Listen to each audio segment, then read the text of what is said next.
Oh, snap. Rock, paper, scissors. Rock, paper, scissors. Rock, paper, scissors. Come on, keep going. 2 out of 3. I believe that is the best thing you will see today in sports. Jamal Williams forcing 2 reporters to play rock, paper, scissors after asking a question at the same time. He must have watched how Eagles head coach Nick Sirianni determined his draft big board. Welcome to That's Good Sports. I'm Brandon. I think I was also included in part of the Lakers trade for Russell Wilson-Perna. I guess I'm going to Washington so LeBron James can do what Giannis never could. Win a championship with another super team. Today on this show, though, we're talking about football. We've got Emmanuel Sanders hyping up Josh Allen, a bunch of news from around the league, details about the Aaron Rodgers contract and why it points to his exit out of Green Bay. And is Carson Wentz already seriously hurt? Or are the headlines about his injury seriously misleading? And don't blame me for the thumbnail, okay?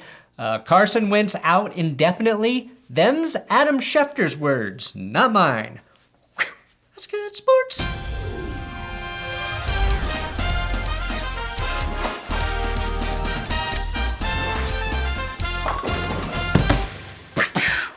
Unless you wish ill will on your family and friends, do not subscribe to this YouTube channel. Today's episode is sponsored by CanadipCBD.com. Use my code TGS20 and you will save 20% off when you click the link below. What are Canadip CBD? It's a tobacco-free, nicotine-free pouch that's also spit-free that you can get in wintergreen, mint, citrus, mango, and American spice. My favorite is citrus, and my wife is all about the mint, because it's got a little bit of a bite. Canadips are made with American-grown hemp to deliver CBD through the mouth, which you can get on the website or at your local Circle K.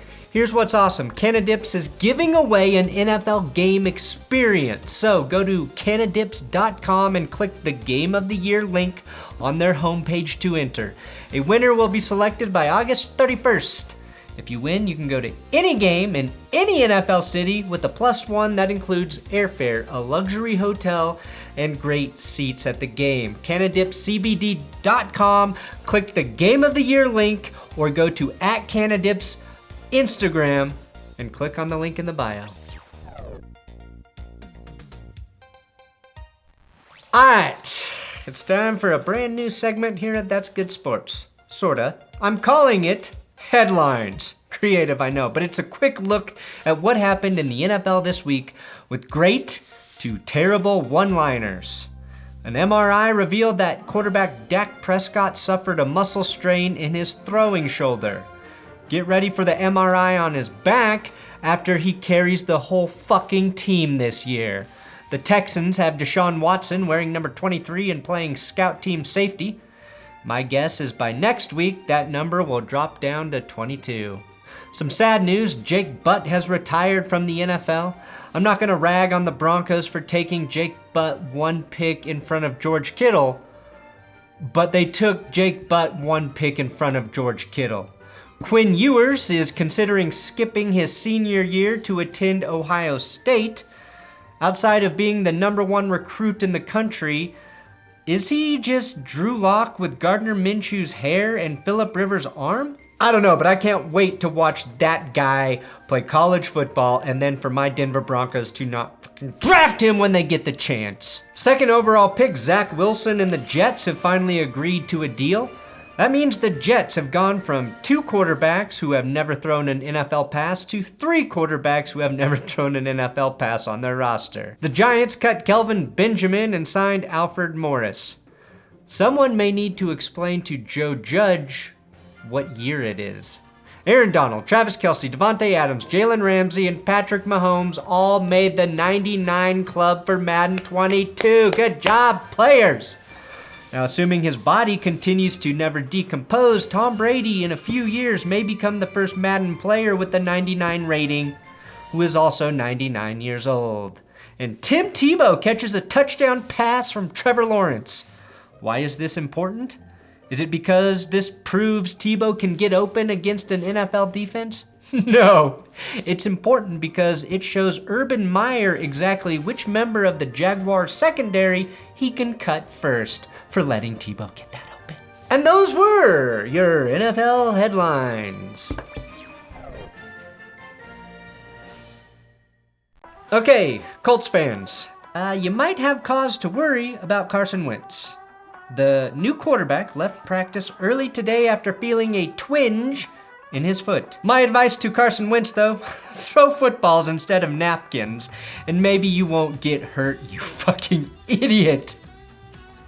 I'll credit Bengal for coming up with a better joke for this picture. He subtweeted, "Carson Wentz is waving the white flag because he realizes giving up is the only option. That's why we call him the France of QBs." Now, is Carson Wentz and his foot injury serious, or is Adam Schefter the master of getting clicks? We will find out as soon as this video is uploaded, and I can't change what I know. According to the NFL Network, who is covering training camp live, the injury is not serious, and the tests and imagery is just precaution, which I would believe. But the NFL Network doesn't even know which fucking team Carson Wentz plays for. So, okay, reporting.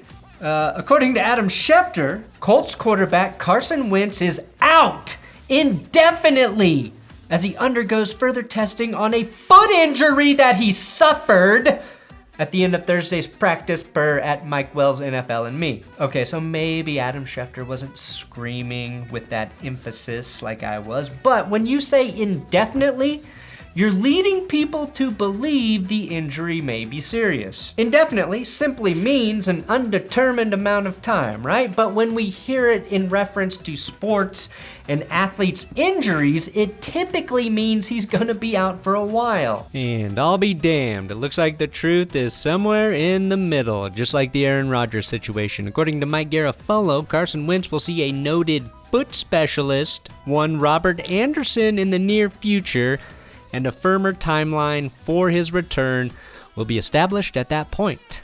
So my conclusion is Carson Wentz is out indefinitely.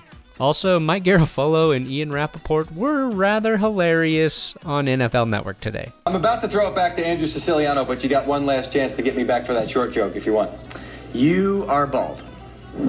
There it is. If Wentz does miss significant time, the Eagles may not get that conditional second, which becomes a first rounder if Wentz takes 70% of the Colts snaps. Now this should be a wake-up call that the Colts need to be at peace with their QB situation behind Carson Wentz. Right now, their backup quarterbacks are Jacob Eason and Sam Ehlinger. So a second-year QB and a rookie, neither of whom have taken an NFL snap. Wentz has missed 12 games in his 5-year career. You might want to have some experience behind him. Paging Gardner Minshew. You want to come take a ride with the Mississippi Mud Flat? Dan Campbell, we all love him, but I think his bravado has some fans and former players split in terms of whether or not his coaching style will work in the NFL. Former corner Darius Butler quote tweeted this video of Campbell doing up-downs at Lions practice with the caption, "Take the under on the win total. I don't need to see one football rep. This was enough." Now I saw this video and I was like, Dan Campbell is wearing a sleeve on his kneecap so no mother lickers can bite it. I was also like, this is a great way for the head coach to stay in shape. Why on earth is Butler hating on that? Well, damn it, Darius, I think you brought up a good point. Fit and or jacked coaches never win the Super Bowl. Let's take a look at the past winners. Bruce Arians, not at all fit. Andy Reid would be the poster boy for unhealthy if his image could fit on a poster. Bill Belichick, not fit, and he shut down the jacked Sean McVay. Doug Peterson, not in great shape. Bill Belichick again, still out of shape, beats the fit Dan Quinn and the fit Kyle Shanahan. Gary Kubiak was possibly the last fit coach to win the Super Bowl, but he had underlying health problems and was almost killed by Paxton Lynch. So Darius Butler might be onto something. Also, I did help old boy Tom Grossi with the Denver Broncos reaction video, so make sure you check that out on his channel. Are we about to get Aaron Rodgers? Oh my god, oh my god, oh my god, oh my god, did you see that Adam Schefter tweeted that Aaron Rodgers wants to be traded? Yeah, and local radio is saying the Broncos are the top team in play for Rodgers. Yes, it could happen during the draft today. We're about to get Aaron Rodgers! We're either getting Aaron Rodgers during the draft via a trade, or we're getting Justin Fields, or we're getting Trey Lance if one of those guys falls. Either way, the Broncos are getting a quarterback today. Now we finally know the details of the Aaron Rodgers contract restructuring. That's why I just mentioned Grossi. Rodgers freed up close to $10 million in cap space for the Packers this season. The 2023 year has been voided, which means Aaron Rodgers is only under contract with the Packers through 2022. But if the Packers trade Rodgers next June, they free up $26 million in cap space. As Rodgers' cap hit in 2022 for the Packers is close to $50 million now. Green Bay would still carry $26 million in dead cap space in 2022, but getting draft picks and $26 million back in cap space isn't a bad spot to be in. And without clearing Rodgers' money off the cap, they're $45 million over the cap in 2022 already, and that's without Davante Adams under contract for that season. So I don't think there's any way they make Davante Adams the highest paid receiver in the league, so he's gone after this season. Then you've got Kevin King, Robert Tonyan. Bobby, Tonyan 85 play for the Green Bay Pack. If you was paying Jimmy Graham, then you should get your money back. And MBS, also unrestricted free agents in 2022. Shit, the only guy stuck in Green Bay in 2022 is Randall Cobb. Now, I mention all of that because it really does point to this being Rodgers' final season with the Packers. Trading him saves them a shit ton of money in cap space. They did not extend him, and if you listen to GM Brian Gutekunst's press conference, then you learned he is not ready to take any responsibility for Aaron Rodgers' displeasure with the organization. Goody is the one who has to change, and with his first opportunity to do so, he basically said, "We have always listened to Aaron Rodgers. Always." So the opposite of what Rodgers said. And that's the last time I'll talk about that shit until we get closer to 2022. Just should be noted that if the Packers don't trade him, they'll get nothing for Rodgers when he becomes a free agent in 2022, and the Packers are an organization who value value. And finally, we've got good news for Bills fans. No, Cole Beasley did. His replacement, veteran wide receiver Emmanuel Sanders, is already out there hyping up Josh Allen. After yesterday's practice, Emmanuel Sanders stated, "Josh made a throw today that I haven't seen, like a post ball to Cole Beasley. It was crazy, like mouth dropping. I've been in the league 12 years, so I'm excited." And in his 12 years, Emmanuel Sanders played for nearly as many quarterbacks. He went from Big Ben to Peyton Manning, won Super Bowl 50 with a broken Manning. Then his luck really started to run out. He went through Trevor Siemian, Paxton Lynch, Brock Osweiler, Case Keenum, Joe Flacco, all in Denver. Then went to the 49ers, got Jimmy Garoppolo. Then to the Saints, had Drew Brees, Taysom Hill, and then very broken Drew Brees. As someone who watched Emmanuel Sanders with Trevor Siemian, Osweiler, Lynch, Keenum, and Flacco, I can confirm he never said anything like that about any of those quarterbacks. If anything, he was the guy you could tell was the most frustrated by their struggles. So yeah, I actually think Josh Allen might have an even better 2022 football season. Thanks for watching. That's Good Sports. Training camp is underway. There's tons of news. We'll be back Monday. And buckle up for a great season. You can watch more of my videos by clicking on the one you see on the screen or in the description. You need info, shit's in the description.